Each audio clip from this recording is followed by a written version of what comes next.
Bilangan 22 ayat 1 sampai 20. Beginilah pembacaan kebenaran firman Tuhan. Kemudian berangkatlah orang Israel dan berkemah di dataran Moab, di daerah seberang sungai Yordan dekat Yeriko. Balak bin Zipor melihat segala yang dilakukan Israel kepada orang Amori. Maka sangat gentarlah orang Moab terhadap bangsa itu, karena jumlahnya banyak. Lalu muak dan takutlah orang Moab karena orang Israel. Lalu berkatalah orang Moab kepada para tua-tua Midian, tentu saja laskar besar itu akan membabat habis segala sesuatu yang di sekeliling kita, seperti lembu membabat habis tumbuh-tumbuhan hijau di padang. Adapun pada waktu itu, Balak bin Zipor menjadi raja Moab. Raja ini mengirim utusan kepada Bileam bin Beor ke Petor yang di tepi sungai Efrat, ke negeri teman-teman sebangsanya, untuk memanggil dia dengan pesan, ketahuilah, ada suatu bangsa keluar dari Mesir, sungguh, sampai tertutup permukaan bumi olehnya, dan mereka sedang berkemah di depanku. Karena itu, datanglah dan kutuk bangsa itu bagiku, sebab mereka lebih kuat daripadaku. Mungkin aku sanggup mengalahkannya dan menghalaunya dari negeri ini, sebab aku tahu siapa yang kau berkati, dia beroleh berkat, dan siapa yang kau kutuk, dia kena kutuk. Lalu berangkatlah para tua-tua Moab dan para tua-tua Midian dengan membawa di tangannya upah penenung. Setelah mereka sampai kepada Bileam, disampaikanlah kepadanya pesan Balak. Lalu berkatalah Bileam kepada mereka, bermalamlah di sini pada malam ini, maka aku akan memberi jawab kepadamu sesuai dengan apa yang akan difirmankan Tuhan kepadaku. Maka tinggallah pemuka-pemuka Moab itu pada Bileam. Kemudian datanglah Allah kepada Bileam serta berfirman, siapakah orang-orang yang bersama-sama dengan engkau itu? Dan berkatalah Bileam kepada Allah, Balak bin Zipor, Raja Moab, mengutus orang kepadaku dengan pesan, ketahuilah ada bangsa yang keluar dari Mesir dan permukaan bumi tertutup olehnya. Karena itu, datanglah, serapalah mereka bagiku. Mungkin aku akan sanggup berperang melawan mereka dan menghalau mereka. Lalu berfirmanlah Allah kepada Bileam, janganlah engkau pergi bersama-sama dengan mereka. Janganlah engkau mengutuk bangsa itu, sebab mereka telah diberkati. Bangunlah Bileam pada waktu pagi, lalu berkata kepada pemuka-pemuka Balak, pulanglah ke negerimu, sebab Tuhan tidak mengizinkan aku pergi bersama-sama dengan kamu. Lalu berangkatlah pemuka-pemuka Moab itu, dan setelah mereka sampai kepada Balak, berkatalah mereka, Bileam menolak datang bersama-sama dengan kami. Tetapi Balak mengutus pula pemuka-pemuka lebih banyak dan lebih terhormat dari yang pertama. Setelah mereka sampai kepada Bileam, berkatalah mereka kepadanya, beginilah kata Balak bin Zipor, janganlah biarkan dirimu terhalang-halang untuk datang kepadaku, sebab aku akan memberi upahmu sangat banyak, dan apapun yang kau minta daripadaku, aku akan mengabulkannya. Datanglah dan serapalah bangsa itu bagiku. Tetapi Bileam menjawab kepada pegawai-pegawai Balak, sekalipun Balak memberikan kepadaku emas dan perak seistana penuh, aku tidak akan sanggup berbuat sesuatu, yang kecil atau yang besar, yang melanggar titah Tuhan Allahku. Oleh sebab itu, baiklah kamu pun tinggal di sini pada malam ini, supaya aku tahu apakah pula yang akan difirmankan Tuhan kepadaku. Datanglah Allah kepada Bileam pada waktu malam serta berfirman kepadanya, jikalau orang-orang itu memang sudah datang untuk memanggil engkau, bangunlah, pergilah bersama-sama dengan mereka, tetapi hanya apa yang akan kufirmankan kepadamu harus kau lakukan. Demikian. Lalu bangunlah Bileam pada waktu pagi. Dipelanainya keledainya yang betina dan pergi bersama-sama dengan pemuka-pemuka Moab. Tetapi bangkitlah murka Allah ketika ia pergi, dan berdirilah malaikat Tuhan di jalan sebagai lawannya.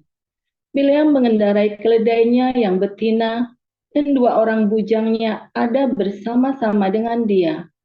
Ketika keledai itu melihat malaikat Tuhan berdiri di jalan dengan pedang terhunus di tangannya, menyimpanglah keledai itu dari jalan dan masuk ke ladang.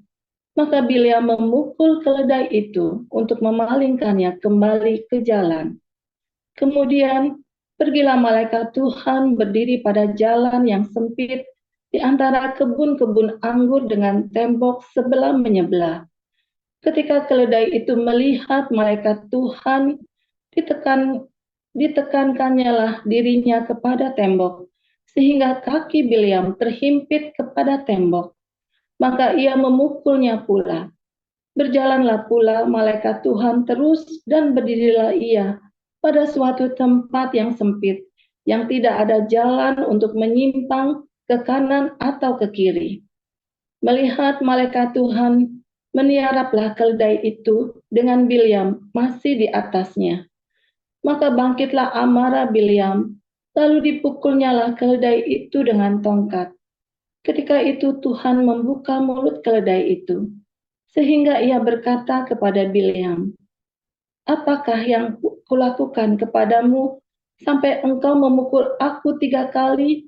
Jawab Bileam kepada keledai itu, "Karena engkau mempermain-mainkan aku.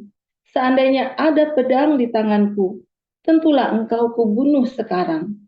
Tetapi keledai itu berkata kepada Bileam, "Bukankah aku ini keledaimu yang kau tunggangi selama hidupmu sampai sekarang? Pernahkah aku berbuat demikian kepadamu?" Jawabnya, "Tidak." Kemudian Tuhan menyingkapkan mata Bileam. Dilihatnyalah malaikat Tuhan dengan pedang terhunus di tangannya, berdiri di jalan. Lalu berlututlah ia dan sujud. Berfirmanlah malaikat Tuhan kepadanya, "Apakah sebabnya engkau memukul keledaimu sampai 3 kali? Lihat, aku keluar sebagai lawanmu, sebab jalan ini pada pemandanganku menuju kepada kebinasaan." Ketika keledai itu ketika keledai ini melihat aku, telah 3 kali ia menyimpang dari hadapanku. Jika ia tidak menyimpang dari hadapanku, tentulah engkau yang kubunuh pada waktu itu juga, dan dia kubiarkan hidup. Lalu berkatalah Bileam kepada malaikat Tuhan, "Aku telah berdosa, karena aku tidak mengetahui bahwa engkau ini berdiri di jalan menentang aku. Maka sekarang, jika hal itu jahat di matamu, aku mau pulang." Tetapi malaikat Tuhan berfirman kepada Bileam, "Pergilah bersama-sama dengan orang-orang itu, tetapi hanyalah perkataan yang akan kukatakan kepadamu harus kau katakan." Sesudah itu, pergilah Bileam bersama-sama dengan pemuka-pemuka Balak itu. Ketika Balak mendengar bahwa Bileam datang, keluarlah ia menyongsong dia sampai ke kota Moab di perbatasan sungai Arnon pada ujung perbatasan itu. Dan berkatalah Balak kepada Bileam, "Bukankah aku sudah mengutus orang memanggil engkau? Mengapakah engkau tidak hendak datang kepadaku? Sungguhkah tidak sanggup aku memberi upahmu?" Tetapi berkatalah Bileam kepada Balak, "Ini aku sudah datang kepadamu sekarang. Tetapi akan mungkinkah aku dapat mengatakan apa-apa? Perkataan yang akan ditaruh Allah ke dalam mulutku, itulah yang akan kukatakan." Lalu pergilah Bileam bersama-sama dengan Balak, dan sampailah mereka ke Kiryat Husot. Balak mengorbankan beberapa ekor lembu sapi dan kambing domba, dan mengirimkan sebagian kepada Bileam dan kepada pemuka-pemuka yang bersama-sama dengan dia. Keesokan harinya, Balak mengambil Bileam dan membawa dia mendaki bukit Baal. Dari situ, dilihatnya lah bagian yang paling ujung dari bangsa Israel. 2 Petrus 2 ayat 1 sampai 22. Sebagaimana nabi-nabi palsu dahulu tampil di tengah-tengah umat Allah, demikian pula di antara kamu akan ada guru-guru palsu. Mereka akan memasukkan pengajaran-pengajaran sesat yang membinasakan. Bahkan mereka akan menyangkal penguasa yang telah menebus mereka. Dan dengan jalan demikian, segera mendatangkan kebinasaan atas diri mereka. Banyak orang akan mengikuti cara hidup mereka yang dikuasai hawa nafsu. Dan karena mereka, jalan kebenaran akan dihujat. Dan karena serakahnya guru-guru palsu itu akan berusaha mencari untung dari kamu dengan cerita isapan jempol mereka. Tetapi untuk perbuatan mereka itu, hukuman telah lama tersedia dan kebinasaan tidak akan tertunda. Sebab jikalau Allah tidak menyayangkan malaikat-malaikat yang berbuat dosa, tetapi melemparkan mereka ke dalam neraka, dan dengan demikian menyerahkannya ke dalam gua-gua yang gelap untuk menyimpan mereka sampai hari penghakiman. Dan jikalau Allah tidak menyayangkan dunia purba, tetapi hanya menyelamatkan Nuh, pemberita kebenaran itu dengan 7 orang lain, ketika ia mendatangkan air bah atas dunia orang-orang yang fasik. Dan jikalau Allah membinasakan kota Sodom dan Gomora dengan api, dan dengan demikian memusnahkannya, dan menjadikannya suatu peringatan untuk mereka yang hidup fasik di masa-masa kemudian. Tetapi ia menyelamatkan Lot, orang yang benar, yang terus-menerus menderita oleh cara hidup orang-orang yang tak mengenal hukum, dan yang hanya mengikuti hawa nafsu mereka saja. Sebab orang benar ini tinggal di tengah-tengah mereka, dan setiap hari melihat dan mendengar perbuatan-perbuatan mereka yang jahat itu, sehingga jiwanya yang benar itu tersiksa. Maka nyata bahwa Tuhan tahu menyelamatkan orang-orang saleh dari pencobaan, dan tahu menyimpan orang-orang jahat untuk disiksa pada hari penghakiman. Terutama mereka yang menuruti hawa nafsunya, karena ingin mencemarkan diri dan yang menghina pemerintahan Allah. Mereka begitu berani dan angkuh, sehingga tidak segan-segan menghujat kemuliaan. Padahal malaikat-malaikat sendiri yang sekalipun lebih kuat dan lebih berkuasa daripada mereka, tidak memakai kata-kata hujat. Kalau malaikat-malaikat menuntut hukuman atas mereka di hadapan Allah. Tetapi mereka itu sama dengan hewan yang tidak berakal, sama dengan binatang yang hanya dilahirkan untuk ditangkap dan dimusnahkan. Mereka menghujat apa yang tidak mereka ketahui. Sehingga oleh perbuatan mereka yang jahat, mereka sendiri akan binasa seperti binatang liar. Dan akan mengalami nasib yang buruk sebagai upah kejahatan mereka. Berpoya-poya pada siang hari. Mereka anggap kenikmatan. Mereka adalah kotoran dan noda yang mabuk dalam hawa nafsu. Mereka kalau mereka duduk makan minum bersama-sama dengan kamu. Mata mereka penuh nafsu jinah. Dan mereka tidak pernah jemu berbuat dosa. Mereka memikat orang-orang yang lemah. Hati mereka telah terlatih dalam keserakahan. Mereka adalah orang-orang yang terkutuk. Oleh karena mereka telah meninggalkan jalan yang benar, maka tersesatlah mereka, lalu mengikuti jalan Bileam, anak Beor, yang suka menerima upah untuk perbuatan-perbuatan yang jahat. Tetapi Bileam beroleh peringatan keras untuk kejahatannya. Sebagai keledai beban yang bisu, berbicara dengan suara manusia dan mencegah kebebalan nabi itu. Guru-guru palsu itu adalah seperti mata air yang kering, seperti kabut yang dihalaukan taupan. Bagi mereka telah tersedia tempat dalam kegelapan yang paling dahsyat. Sebab mereka mengucapkan kata-kata yang congkak dan hampa dan mempergunakan hawa nafsu cabul untuk memikat orang-orang yang baru saja melepaskan diri dari mereka yang hidup dalam kesesatan. Mereka menjanjikan kemerdekaan kepada orang lain, padahal mereka sendiri adalah hamba-hamba kebinasaan. Karena siapa yang dikalahkan orang, ia adalah hamba orang itu.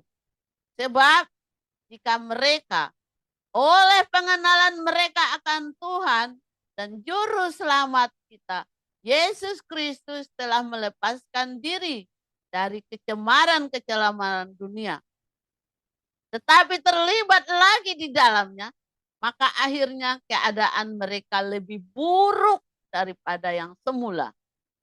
Karena itu, bagi mereka adalah lebih baik jika mereka tidak pernah mengenal jalan kebenaran daripada mengenalnya, tetapi kemudian berbalik dari perintah kudus yang disampaikan kepada mereka. Bagi mereka cocok apa yang dikatakan peribahasa yang benar ini. Anjing kembali lagi ke muntahnya, dan babi yang menjadi kembali lagi ke kubangnya. Shalom, haleluya. Luar biasa firman Tuhan, selalu baru setiap hari. Ketika kita menanti-nantikan Tuhan dengan penuh cinta, dengan pengharapan, ya, dan dengan hati yang penuh dengan belas kasihan. Banyak orang hidupnya serampangan, ya, dia tidak menghargai kasih karunia yang Tuhan sudah berikan dalam hidupnya dia. Kemarin malam ya, saya kasih tahu ya, ada orang-orang yang punya anak banyak tapi nggak mau merawat anaknya dengan benar. Ada orang yang nggak punya anak tapi hidupnya punya cinta, ya, hidupnya bertanggung jawab. Kadang-kadang kok rasanya Tuhan tidak adil ya. Tuhan adil, ya. Tuhan sudah memberikan itu kepada manusia, ya. Tetapi orang-orang itu serampangan hidupnya. Orang-orang yang diberi karunia bisa punya anak banyak tapi tidak mau merawat anaknya. Lalu orang-orang yang tidak punya anak, Tuhan berikan cinta yang melimpah sehingga dia bisa dia bahkan bisa menjadi saluran berkat buat anak-anak yang terlantar ini. Hebat ya. Nah, kadang-kadang saya kalau melihat fakta ya, maaf kata ya, anjing-anjing itu kalau di Eropa itu kalau terlantar itu pasti ada yang nolongin, ya. Ada yang merawat anjing-anjing yang terlantar itu. Anda itu kalau lihat di Eropa itu nggak ada tuh anjing di jalanan gelandangan begitu, nggak ada. Nggak ada anjing-anjing di Eropa itu gelandangan berceceran begitu, nggak ada. Tapi kalau di Indonesia, anak itu loh diumbar itu loh di pinggir jalan suruh ngemis, ya.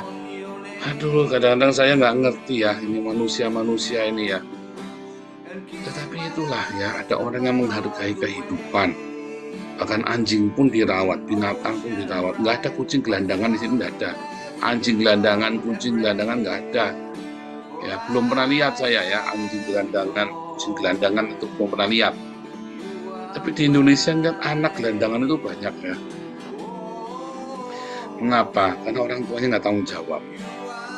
Ya, orang tuanya, Pak, jangan gitu Pak, menghakimi masa orang miskin. Ya, kasih tahu ya, kemiskinan itu ya, satu, karena orangnya malas. Dua, karena dia ada perzinahan di dalam hidupnya, percabulan, yang dia main-main. Ya kan, entah dia berselingkuh, entah anak-anak, entah macam-macam ya, entah selingkuhan, entah anaknya buang, entah aduh ruwet pokoknya ya. Itulah kemiskinan ya, sebab akibatnya. Ada kesombongan juga di sana, keangkuhan hidup, angkuh ya, sombong, nggak mau merendahkan diri, sehingga selalu menolak berkat-berkat yang ada ya, dan mungkin dia juga nggak jujur. Ada hal yang mengerikan ya di sana itu ya, kemiskinan itu yang terlalu lama. Ada orang yang miskin karena bodoh, tapi hanya sebentar, biasanya 2, 3, 4 tahun selesai. Tapi dia miskin terus sampai puluhan tahun. Itu karena biasanya ada perzinahan, percabulan, yang seks yang tidak benar, atau di dalamnya ada kesombongan yang luar biasa, saudara ya, angkuh, sombong, keras kepala. Nah, ya, terus di situ juga ya, biasanya orang-orang ini juga ada yang males ya, nggak mau rajin bekerja. Di samping ada masalah lain, misalnya dia melakukan penyembahan berhala, ya kan, biara setan-setan, ke dukun-dukun, itu juga bisa bikin kemiskinan. Pertama, bagi kamu ke dukun pertama, kamu kaya raya, lalu keturunan kedua, ketiga, keempat, kelima jadi gelandangan. Ya, itu mengerikan tuh yang seperti itu ya. Nah, itu juga bikin, tapi secara umum ya, jangan cerita dukun-dukun klinik. Tapi kalau di Indonesia memang banyak yang klinik-klinik dukun. Turunan yang generasi pertama dia pergi ke dukun, dia bersumpah kepada kuasa kegelapan. Turunan ketiga, keempat, yang selanjutnya nanggung. Ya, itu juga bisa ya, juga bisa. Ada orang-orang yang tidak bertanggung jawab hidupnya. Intinya orang itu tidak bertanggung jawab dengan hidupnya. Saya belajar dari orang-orang di Eropa yang mengenal Tuhan zaman dulu ya. Mereka orang yang percaya, mengasihi Tuhan Yesus dengan sungguh-sungguh. Mereka bertanggung jawab dengan hidupnya. Mereka berpikir sampai ke masa depan. Membangun Belanda ini, dia membutuhkan perencanaan 100 tahun. Ya, rencana 100 tahunan. Jadi waktu membangun sebuah kota, mereka sudah berpikir 100 tahun ke depan nanti. Kalau di negara-negara yang tidak bertanggung jawab, yang penting hari ini aku dapat kantong banyak. Kalau di Eropa enggak ya, di Jerman, di Belanda, di Prancis, mereka mikirnya nanti 100 tahun lagi seperti apa. Urusan nanti, enggak ada urusan nanti. Dipikirkan benar-benar hidupnya itu. Sebab ya, tidak ada dosa waris. Yang ada konsekuensi logis akibat perbuatanmu kepada keturunanmu nanti. Ya, nggak ada dosa turunan, dosa waris. Yang ada konsekuensi dari perbuatanmu. Kalau kamu merusak alam tempat di mana kamu tinggal, nanti keturunanmu nanti yang sial. Habis. Ini sekarang lagi pembabatan 34.000 hutan alami di Papua, 34.000 hektar hutan alami dirubah jadi sawit semua. Ya, ini mengerikan ya, ini merusak ekosistem. Nah, memang tujuannya adalah supaya orang-orang Papua nggak bisa sembunyi kan, OPM ini kan, tapi itu merusak ekosistem loh. Hati-hati. Apapun yang kamu lakukan sekarang, konsekuensinya nanti loh. Anak-anak kita, apapun yang Anda lakukan, konsekuensinya itu anak-anak kita. Anda yang main-main dengan hidupmu sekarang, konsekuensinya itu adalah anak-anak kita. Ya, apapun hidupmu, konsekuensinya anak-anakmu. Yang baik, yang jahat, anak-anakmu nanti yang nanggung. Ini bukan masalah kutuk, bukan. Masalah ada konsekuensi logis dari perbuatan kita. Makanya, kalau kamu lakukan yang baik, maka anak-anakmu yang nanggung yang baik. Kalau kamu lakukan yang jahat, anak-anakmu akan nanggung yang jahat. Konsekuensi logis. Ya. Namun, Tuhan Yesus mengajarkan kepada kita kasih karunia.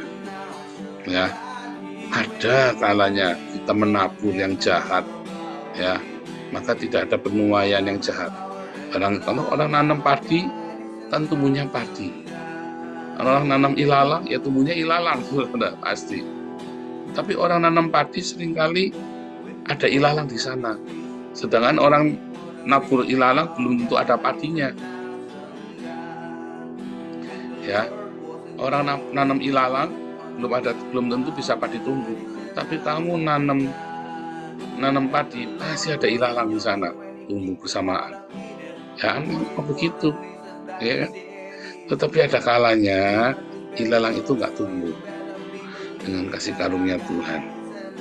Ya, itu butuh kasih karunia yang besar, mujizat dalam hidupmu, terobosan dalam hidupmu. Itulah sebabnya Tuhan mengajarkan kita supaya selalu melekat kepada Tuhan. Tapi masalahnya ada orang-orang yang datang ke dalam pertemuan-pertemuan seperti ini, tapi hatinya penuh dengan syarat hawa nafsu. Ya, hatinya syarat dengan hawa nafsu.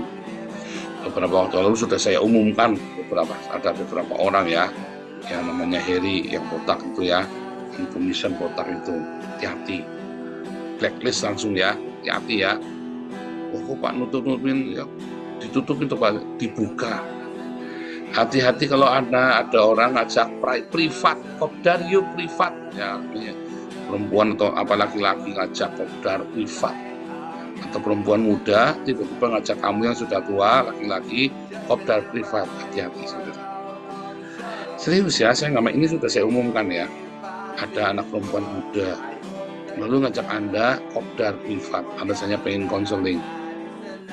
Berdua saja ya, jangan mau saudara. Kamu nanti bisa dijebak, difitnah, masuk hotel, kamu dikorot-korot duitmu nanti. Bagus kalau kamu tidak masuk penjara. Ya, ini sudah saya omongin ya.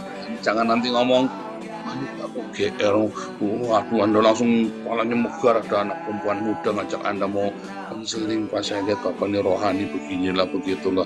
Nggak taunya kamu dijebak di hotel lagi konseling berdua di kamar, kamunya belum ngapa-ngapain, tiba-tiba datang digerebek, kamu masuk penjara, dibilang apa namanya, perdagangan apa seks apa segala macam, pusing kamu nanti. Apa namanya? Apa namanya yang kemarin ya, si ada korbannya pengusaha Surabaya itu ya, artis itu yang seks itu ya, korbannya pengusaha diporotin ya. Hati-hati tuh kamu ya.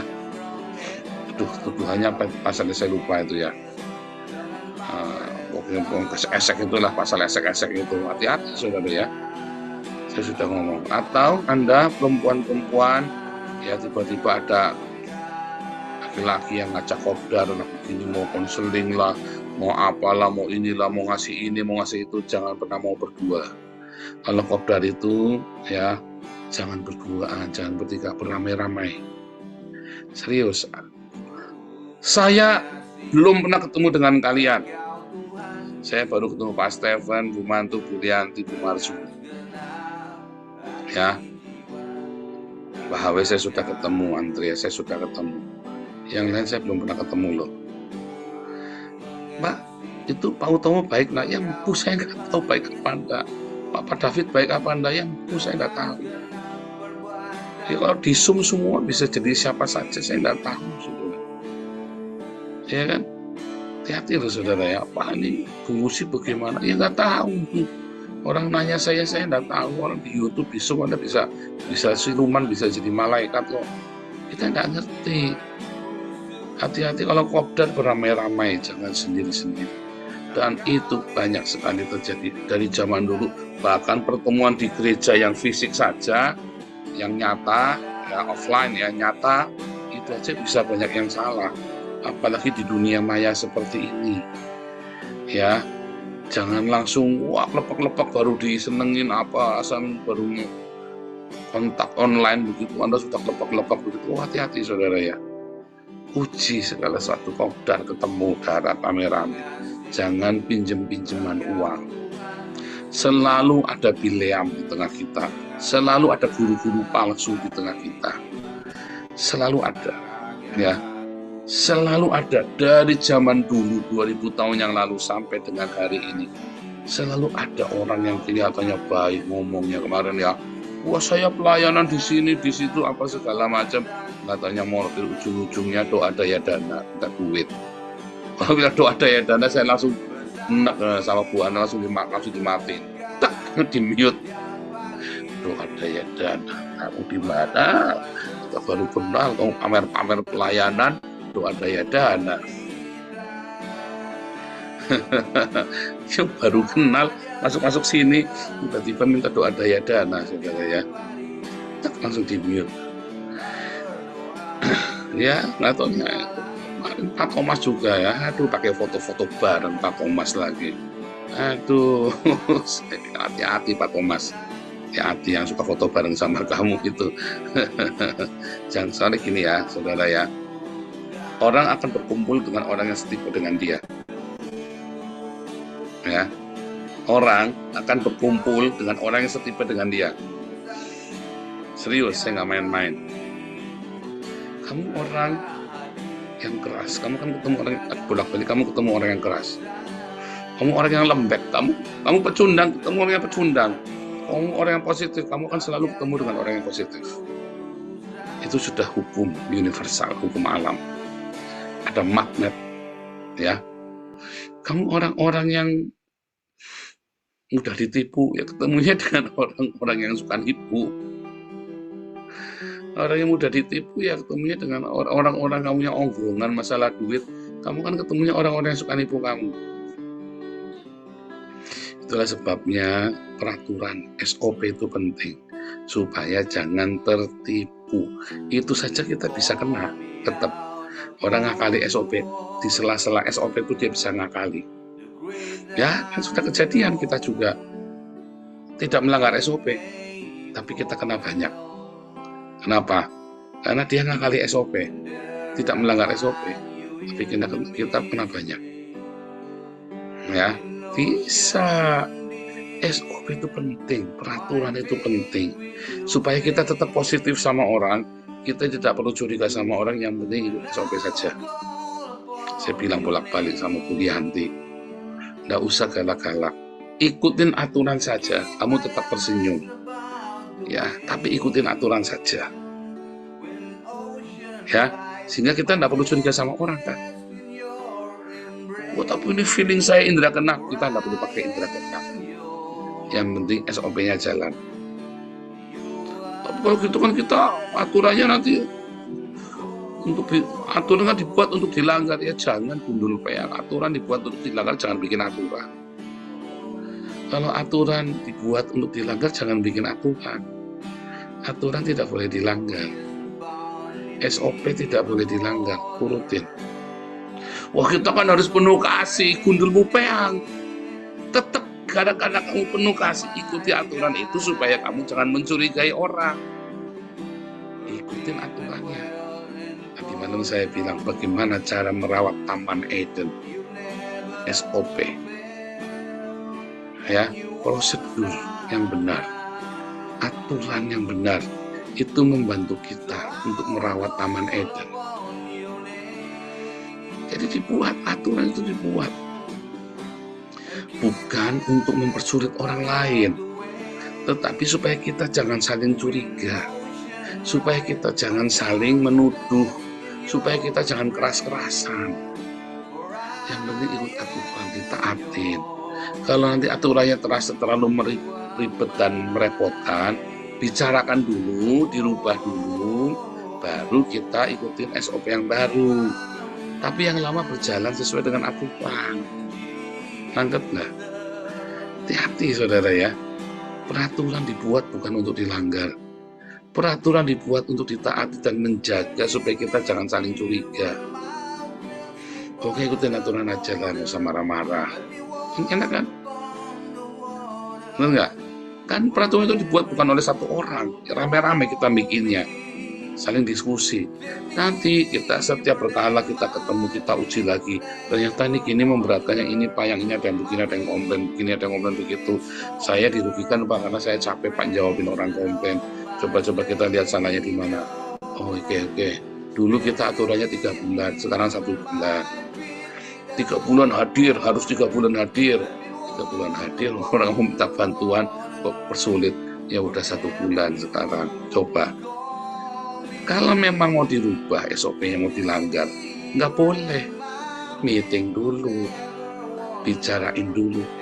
Konsul, bawa Pak Paul katanya di backingi Pak Paul. Aja gundul peyang, saya nggak pernah loh. Ya. Disclaimer ya, saya nggak pernah loh backingin orang. Ya, saya nggak pernah loh backingin orang. Ya, tanya deh sama Ibu Mantu, Ibu Lianti, Ibu Marsuni. Kalau menurutmu nggak aturan dulu yang Medan.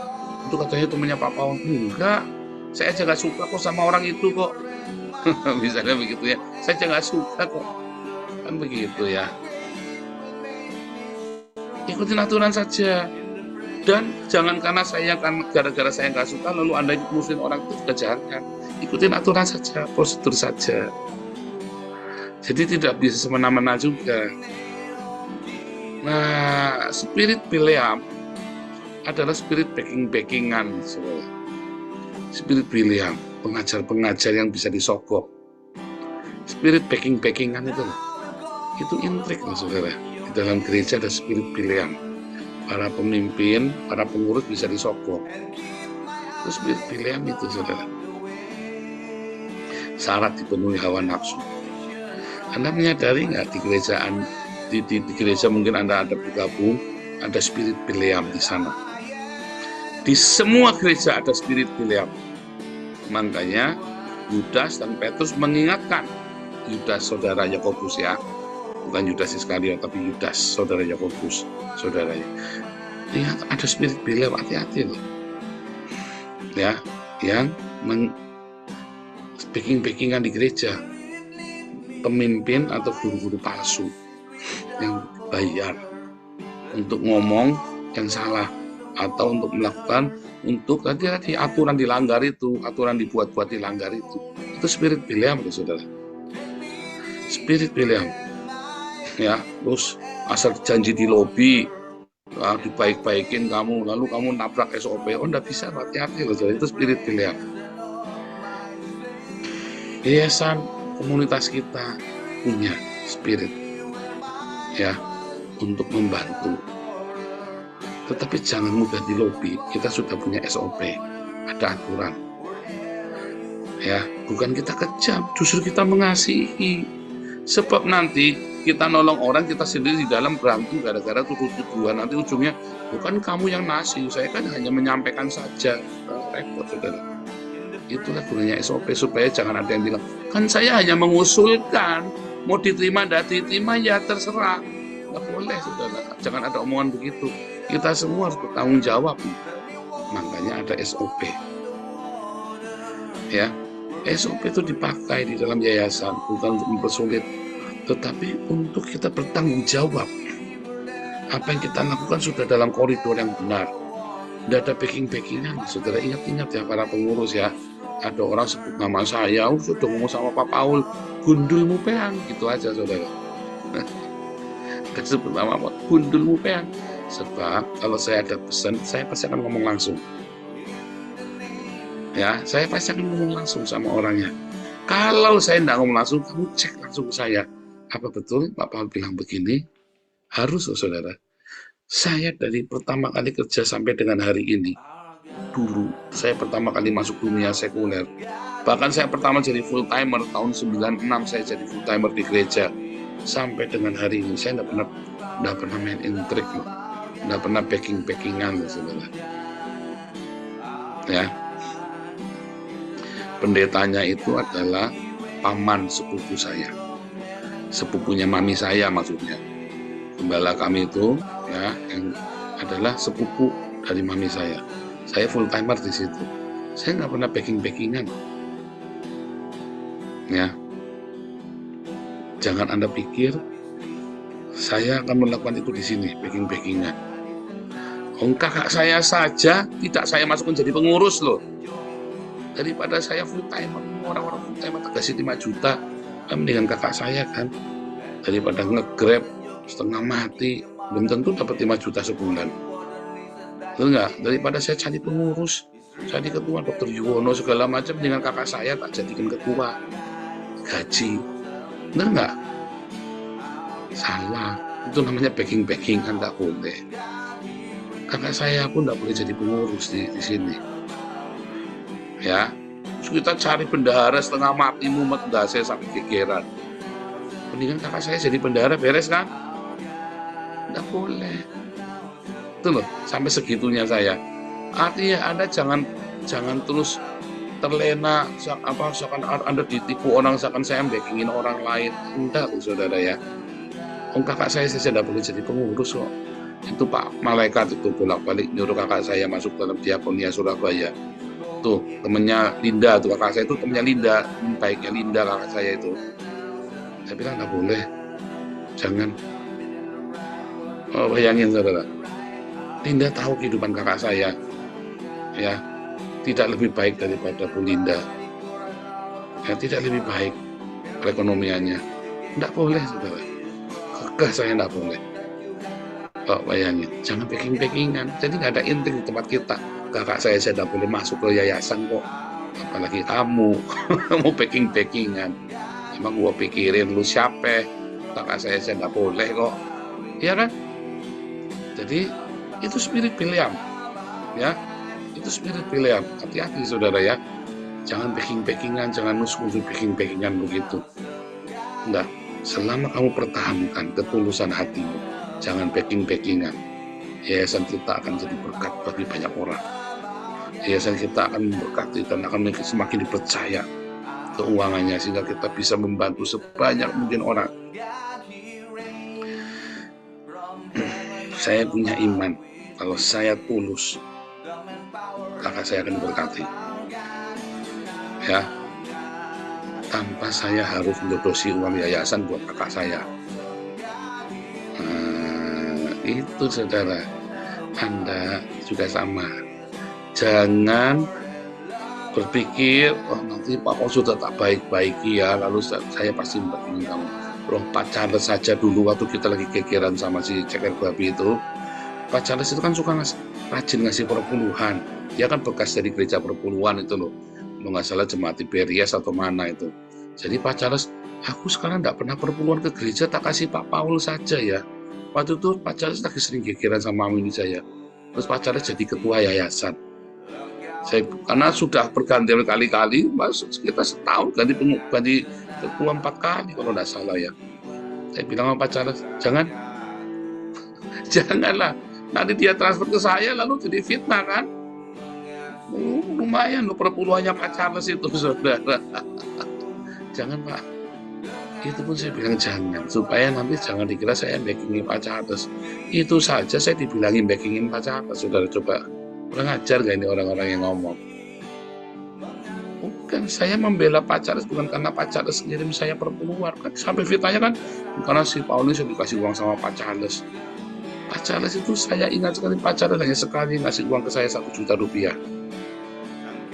Ya, hanya sekali itu ngasih uang saya.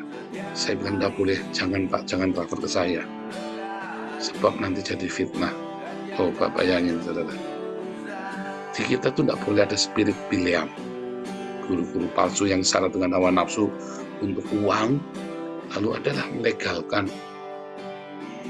Ya, tidak boleh loh saudara. Ya, ingat-ingat spirit Biliam itu. Para pengurus, ingat-ingat, nggak ada yang saya backingin ya. Kalau saya mengusulkan orang, jangan berpikir bahwa Anda kudu nurut, itu kudu dijadiin. Jangan. Sama seperti halnya tiba-tiba nanti Bu Ida mengusulkan orang, Bu Salma mengusulkan orang, Bu nanti ini ada orang ini, sama saja. Levelnya sama saja seperti itu. Jangan terus yang biasa saya diprioritaskan, yang orangnya butuh nanti diabaikan. Jangan, sama. Itu beneran saya ngomong dari hati. Supaya apa? Supaya Anda diberkati dan kita semua panjang nanti yayasan usianya. Ya, dan donatur tetap percaya. Mau difitnah, coba sudah berapa ratus fitnah kepada saya. Nggak ada satupun yang mempan kan? Karena tidak ada yang bisa membuktikan. Itu saya belajarnya berdarah-darah saudara tahun 2005, tahun 2010. Saya belajarnya berdarah-darah. Jadi nggak akan goyang dengan hal seperti itu, nggak akan goyang saya. Ya, ingat-ingat spirit pilihan, hati-hati. Jangan ada backing-backingan di yayasan, jangan ada yang mudah terlena dengan uang, ya dibaik-baikin lalu Anda mati-matian belani, ya, kalau dibaik-baikin biasa aja. SOP penting untuk mencegah spirit pilihan. SOP itu penting. Tapi kalau spirit pilihan udah kelewatan, SOP pun diakalin, saudara. Itu tadi SOP dibikin dilanggar. Hati-hati ya, Tuhan Yesus memberkati.